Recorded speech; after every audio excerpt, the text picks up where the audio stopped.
Okay, we're joined in the interview room by Gonzaga head coach Mark Few, as well as student athletes Drew Timme, Julian Strother, and Malachi Smith. Coach, congratulations. I'd like to make an opening statement.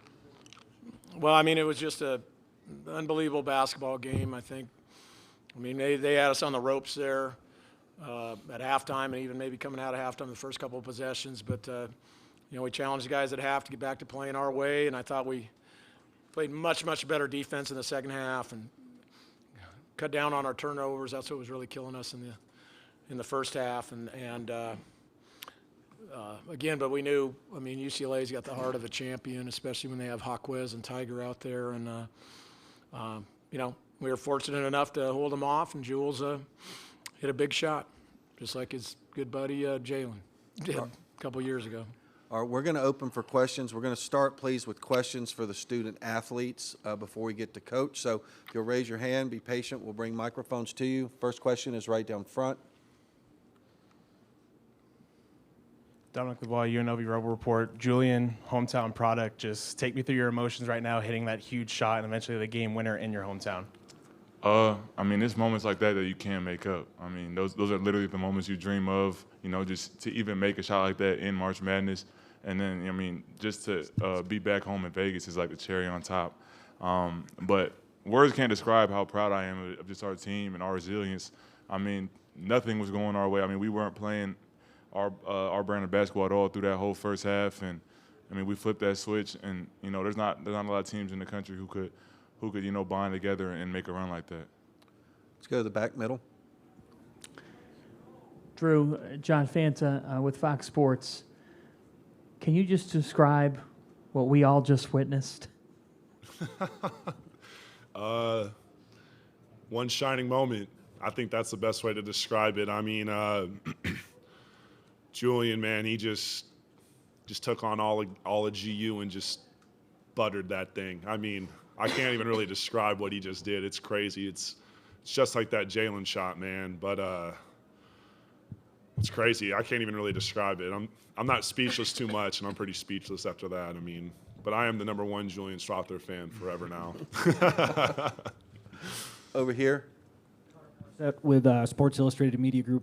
Julian, was that the play call that Coach Few called for you to take a pull-up three like that? Can you just take me through the play call and then when you got the ball, what you did? The play was a little dribble handoff action, see if we could, get a defense on their heels a bit. And initially when Coach drew it, he kind of drew, just search it a little bit, maybe go downhill. And I kind of just asked him, like, can I shoot it? Like, if no one steps up on me, like, do you want me to shoot it? And he was like, absolutely. So then I shot it.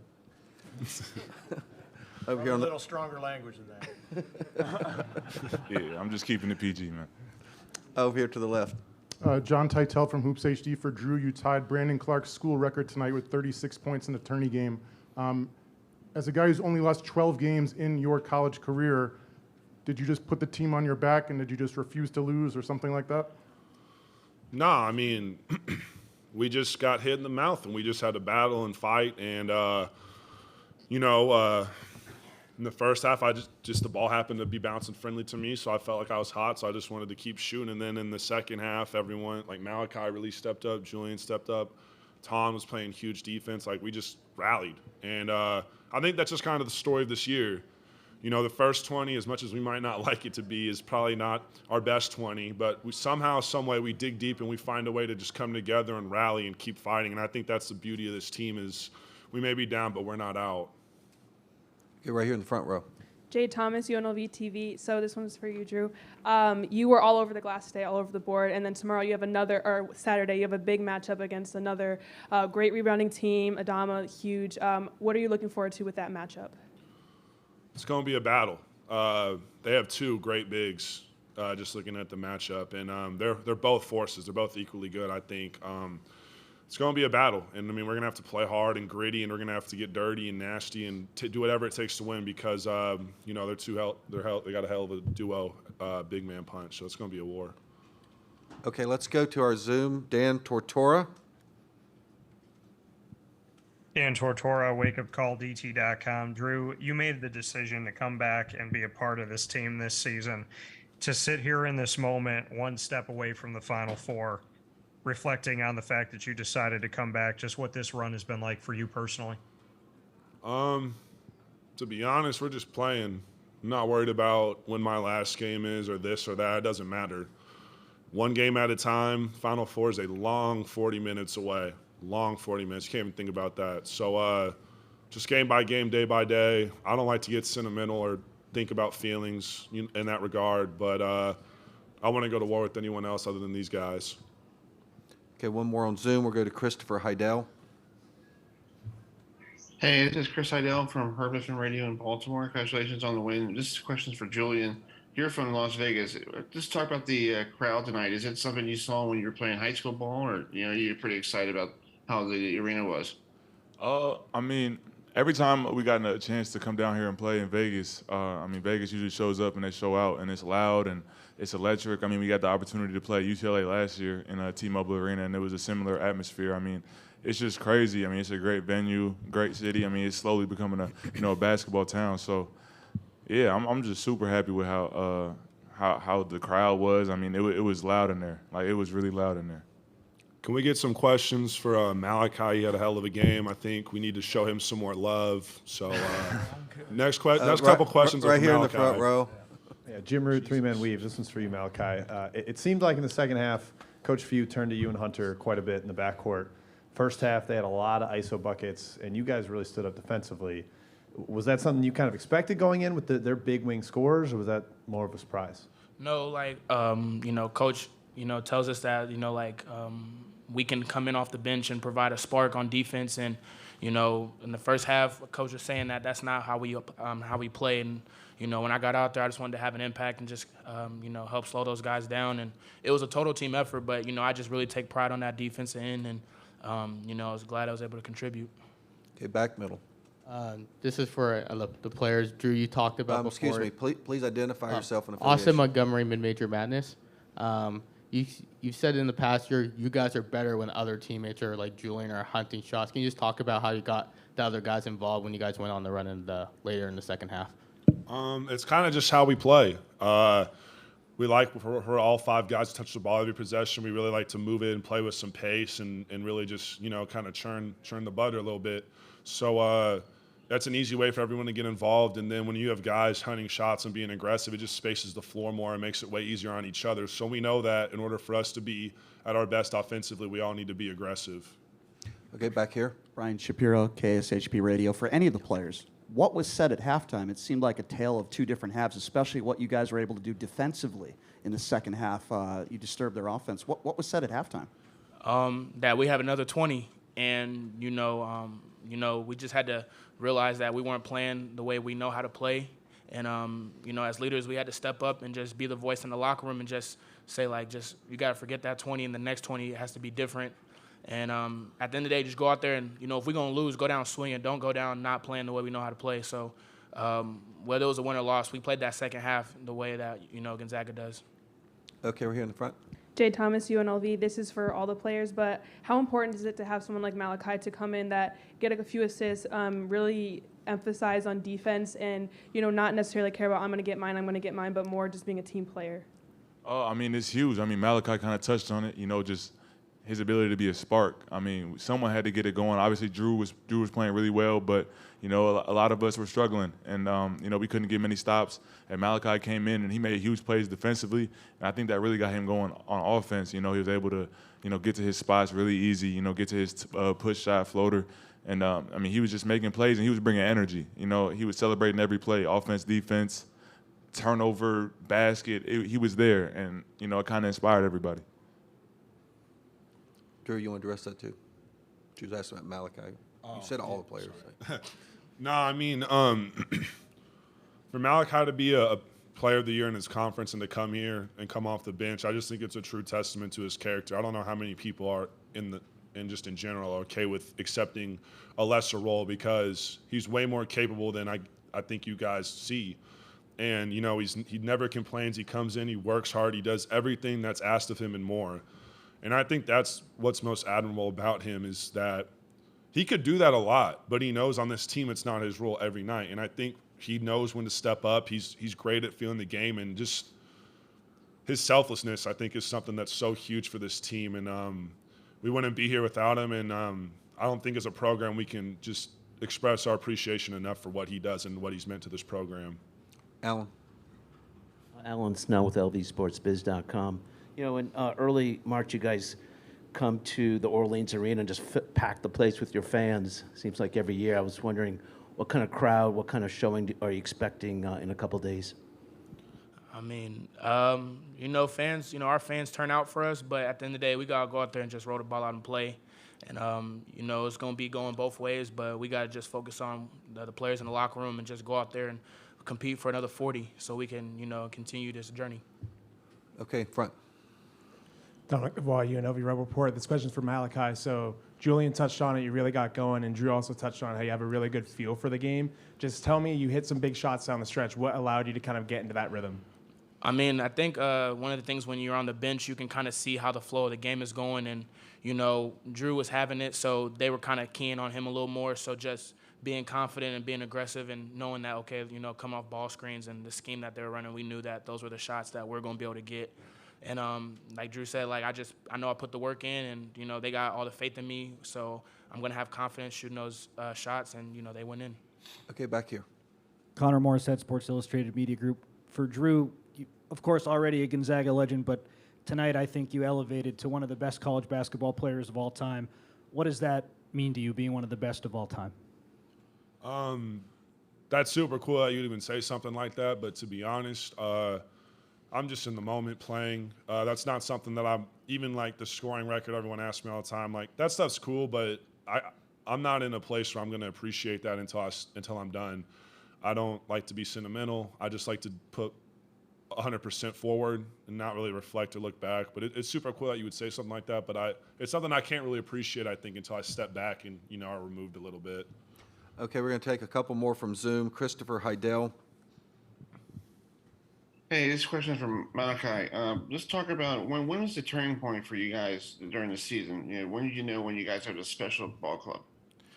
I think that LMU loss at home kind of opened our eyes and realized that if we don't, you know, play the way we're supposed to, that this season could not go the way we want it to. So I think from that game forward, we kind of locked in on our defense more, and just I think we came together as a team more as well, and just knew that if we play the way we're supposed to play, that we're capable of, you know, getting to this point. So I would say that after the LMU loss at home, we kind of woke us up. Okay, we'll go to Dan Tortora on Zoom. For each of the student athletes, Dan Tortora, wakeupcalldt.com, how would you define the Gonzaga Bulldogs when you think about this team, this season, this run? How do you define it? Who is that directed at? To all three student athletes, please. I would just say resilience. Just there's been a lot of games where we've been down at half or down late, and there's just so much fight in this team, and we've faced so much adversity through the season.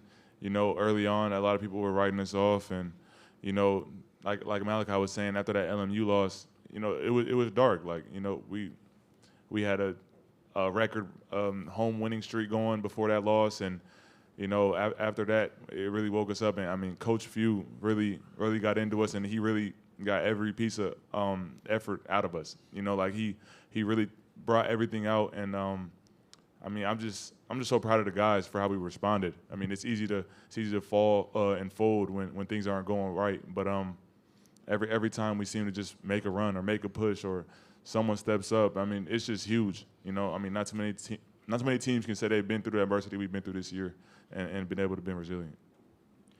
I would just say, like, chip on our shoulder. You know, going into every game feeling like we got something to prove.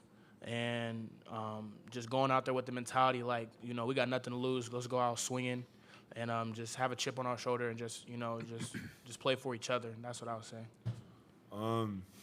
I would say we're some tough SOBs. I mean, we've been down, and, you know, of course, we've been down, and people have loved to just kick on us, and everyone just tried, you know, Gonzaga stinks, this, that, but, you know, it can be a lot sometimes, especially when you're down and you lose, and, you know, as a team you're not feeling as good. And we just got back up and kept fighting. We picked ourselves up. No one gave us a handout. We had to get up ourselves, and I think that's just a true testament of of who we've become, and this is why you guys are seeing this growth from us. Is we got up by ourselves. No one picked us up.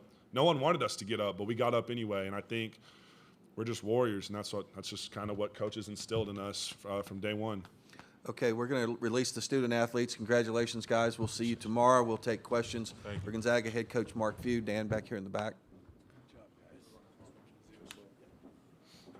Dan Wolken, USA Today. Mark, to go back to the conversation you were having with Julian in the huddle about the final play, I was just curious when he says, hey, can I shoot it? Is that qualified, that it's got to be an open shot or it's got to be, a certain distance? I mean, he was way back there when he let that thing go. I'm just telling you, he's made that shot multiple times for us this year. If you look back to the BYU game, he had a very deep three, a dagger three like that in that game, very similar. We practice that play. That's Jay Wright's play used at the end of the Villanova-Carolina game, the championship. That's what we call it. So, and he makes it all the time. So, yeah, when he asked me, it was stronger words than what he used. I just said, yeah, make it. But if he was closely guarded, I wanted him going downhill and seeing if he could get to his floater, which he's been great at all year. All right, Jake. UNLV TV. UCLA doubled in the second half on Drew just for a play, and he kicked it out to Julian, hit a three. How important is it for your team to stay ready on the perimeter even when Drew is having dominant games on the inside? Yeah, no, that's a great call. That he's been dealing with that all year. He's been dealing with that his entire career. He's been so good. And so this group does a great job, especially Julian's always shot ready. Malachi is shot ready. The TCU game, he threw out to Razir Bolton at the start of the second half 2 times in a row that really got us going. So it's kind of who we are. All right, over here. Jim Meehan, Spokesman Review. Mark, tough guarding those guys in the first half, especially those 3, but how did you turn it around for nearly all the second? We were not, and they're really, really good. And they're not only really good, they're really, really tough. And I think we got knocked back much like we did in the TCU game. I think that this time it was just because of their will and toughness. We were not guarding well, or for whatever reason, our ball screen defense slipped back to where it was in November. And it has not been like that the last 6 or 7 weeks. So I just challenged them on that, and I said, we got 20 minutes. That's plenty of time. There's no 10-point play I'm going to draw up, but we just, possession by possession, we got to play better defense. And we just had some really uncharacteristic kind of bonehead turnovers in the first half, too. Air dribbles. I think we lost like 3, bouncing it and traveling and doing all kinds of stuff. So challenged them on that regard to start taking care of the ball. And you've been with us all year. This is such a resilient crew, man. They just find a way to win. It's probably not as aesthetically pleasing as some of the other teams we've had up there, but man, is it effective. Right here in the middle. Tarek Patel from Los Angeles Daily News. Coach, at a point when UCLA was looking good, the pace of play, was that something you felt like was in your favor despite you guys not playing right? You felt like eventually it would work in your favor? Yeah, no, I loved the pace of play. I just did not like how we were taking care of the ball, and we talked about that the pace needed to be the same. We tried to press him a little bit in the second half to kind of get some things going to see if that would pick him up. But Tiger's so good at managing all that; it's really hard to speed him up, and you have to be careful, especially with Singleton kind of lurking out there on the perimeter. So, we just got back to, we changed a little bit, and not even changed. We just reinforced what our ball screen coverage was supposed to be, and they did a much better job in the second half. Their numbers are, 30% field goal and 27 from 3 is much, much better than it was in the first half. Over here. John Titel from Hoops HD. I wanted to ask you about the similarities to your last game as an assistant in '99 in the West Regional. Casey had the tip-in at the end in the Sweet 16, and then you faced UConn in the Elite 8. I know it was a lifetime ago, but I was just curious, like, your memories, any similarity to now in terms of getting a team ready after such an exciting Sweet 16 game or anything? Nah, I mean, I couldn't even tell you, really. I mean, that was like 77 dog years ago or something when you do this coaching stuff, man, maybe 125 dog years or something. No, I did tell the guys this, like, hey, you know, we celebrated, or not, I mean, we didn't celebrate, but we were just so excited after the Final Four win over UCLA. I mean, I think I just said, hey, we'll celebrate this in the locker room, and then we're on to UConn when we walk out of this locker room. So they got the message. They're dialed in. But UConn is, I mean, I think they're playing probably better than anybody in the tournament right now. I mean, I've got to see them several times, and they've just done a fabulous job of roster building.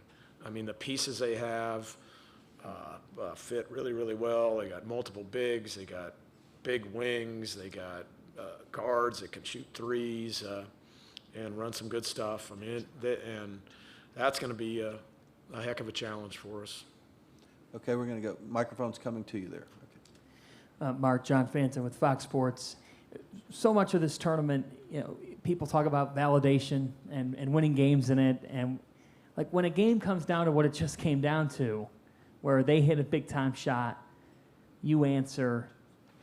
Can you just describe that contrast and the wave that comes with it versus what people on the outside sometimes are saying about these games once they go final? I mean, I agree with a lot of the stuff you referenced in that. I said this before. I think it's the hardest thing to do in our profession is win NCAA tournament games. I mean, it's so hard to get to this tournament, as we saw this year. I mean, we got some legendary programs that didn't even make it this year. When you look at Villanova, it's an unbelievable program. And North Carolina's not the greatest program ever close to it, you know, behind Duke or Kansas. And Michigan didn't make it. And so there's some great programs that did not make the tournament. And then once you get in the tournament, I think everybody just can see just how hard it is to win. It's hard to win a 3-14 game. Hell, it's hard to win a 1-16 game. We've been in multiple ones of those, and there's a tremendous amount of pressure on you. And so you just got to find a way to win, and you got to trust your guys. You got to keep them confident. I mean, I got after them a little bit, but I made sure I said the only way we're going to do this is if we play with emotion, we play with confidence, and we get back to, you know, quit moping and let's go. We got 20 minutes left. We'll take this. All right, got one down here. We're going to take 2 Zooms, and then we're going to let Coach go. Jim Root from Three Man Weave. You just mentioned roster building with UConn. How important was it for you to have guys off the bench that can do different things? You got bigger wings that you leaned on a lot in the second half. Seemed like a better matchup for them. How important is that for the way you guys structure That's been it's been great to have, but it's been a challenge for myself and our staff to just figure out which one of those guards is playing good, you know, and kind of juggling them around. And I think we got it right today in the second half. You know, I thought Hunter really, really stepped up and gave us great minutes and kind of energized us, as well as you guys referenced Malachi, and he's done that numerous times for us. But, you know, the TCU game, it was a Razir Bolton story, you know, and Nolan Hickman played really, you know, was tough-minded and did a lot of great things in that game. So it's just finding that balance with those guys. You know, in the end, though, the 3 of Anton, Drew, and Julian are most likely always out there. And you know, even though Jules wasn't having his best game, I have so much confidence in him being able to step up and make a shot like that. Okay, we're going to go to Zoom to Dan Tortora. Dan Tortora, wakeupcalldt.com. Coach, looking at the guys that were just sitting there next to you, Malachi has the big steal at the end to silence the game. Julian has the 3 to get the victory. Drew scores almost 40. You talk about this team being resilient. Where does this game stack up to other games where we've seen the resiliency of Gonzaga? I mean, they've kind of had several of these this year. I mean, we had them even several of them in our league at start our league. I think we dug our way back and won. You know, I mean, the first 2 we had on the road with San Francisco and Santa Clara was like that. We had to do the same thing with BYU on the road. They were all on the road. We kind of stacked those where we were behind and really wasn't looking good. So, I mean, this one's probably up there with them, but surpasses them just because of the moment and what we were playing for and all that. Okay, we're going to take a final question from Christopher Heidel. Hey, Coach, this is Chris Heidel from Herbison Radio in Baltimore. I have a question about, you win the big game tonight. What do you guys have to do tomorrow to keep the momentum going until Saturday? Because I know a lot of people don't want to have a letdown. But what did you have to do to keep everybody, ready to go? I mean, I don't think that's going to be a problem. We're playing for, go to the Final Four. So, I mean, that's a dream of all the players. And certainly as a coach, you want that for your players. It's more about getting them rested. And, obviously after a game like this, about all you can do is walk through some stuff and move them around a little bit tomorrow to go through. UConn's a hard one-day prep, man. They run a lot of great stuff. They're not a simple team to guard. They have multiple players that, can really hurt you. So we'll be up all night tonight and burning at both ends to get these guys ready. And we're going to have to play like extremely good, to be able to beat a team as good as UConn the way they're playing. Thanks, Coach. We'll see you tomorrow. Yep. Congratulations.